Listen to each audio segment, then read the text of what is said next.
Allah sebutkan di dalam surah Ali Imran ayat ke-79. A'udzubillahi minasyaitonirrajim. Walakin kunu rabbaniyina bima kuntum tu'allimunal kitab wa bima kuntum tadrusun. Jadilah kalian generasi Rabbani. Kalau menuntut ilmu, jadilah generasi Rabbani, kata Allah. Apa itu generasi Rabbani? Generasi Rabbani itu adalah mereka yang yurab bin nasa bisigharil ilmi qabla kibarihi, kata Ibnu Abbas ketika mentafsirkan ayat ini. Yang belajar atau mempelajari ilmu atau mengajarkan ilmu. Jadi dua, generasi Rabbani itu baik yang mengajarkan maupun yang diajar. Kalau menuntut ilmu itu harus dari hal-hal atau ilmu-ilmu yang paling dasar terlebih dahulu. Bertahap maksudnya. Jadi datang ke majelis ilmu itu jangan langsung bahas bab jihad, Pak. Wah, langsung kobongan nanti, Pak. Langsung jadi sumbu pendek nanti.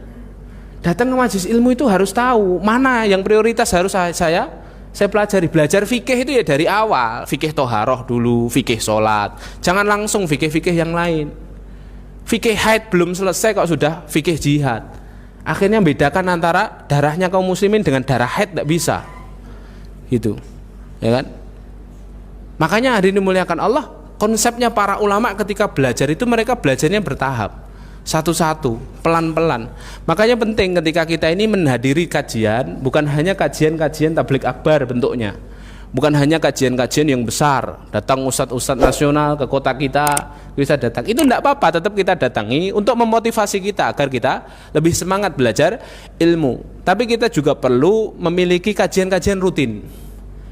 Satu pekan itu dalam keluarga muslim harusnya punya porsi mendatangi kajian, misalnya sepekan satu kali.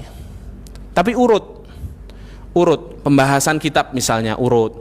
Agar apa? Agar bertambah ilmu kita.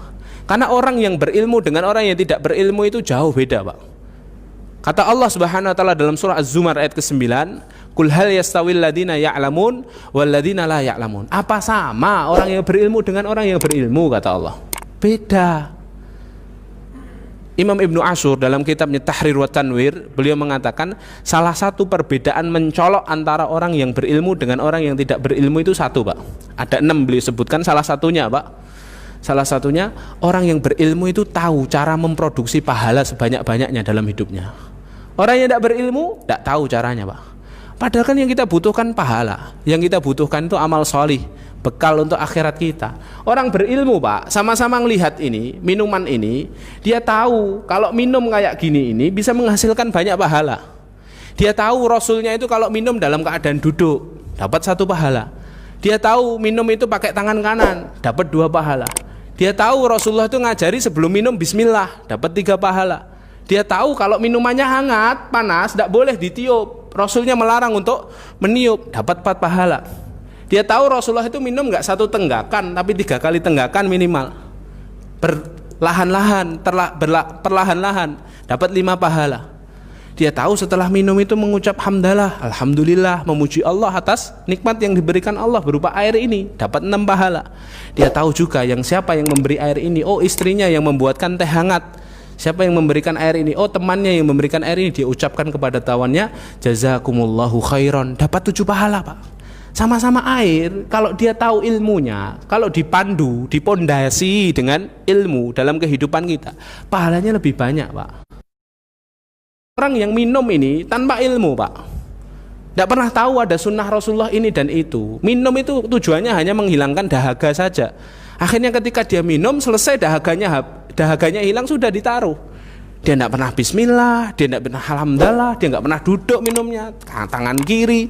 Sampai akhirnya apa? Perjalanannya menuju surga itu jauh lebih cepat orang-orang yang berilmu daripada orang-orang yang tidak berilmu.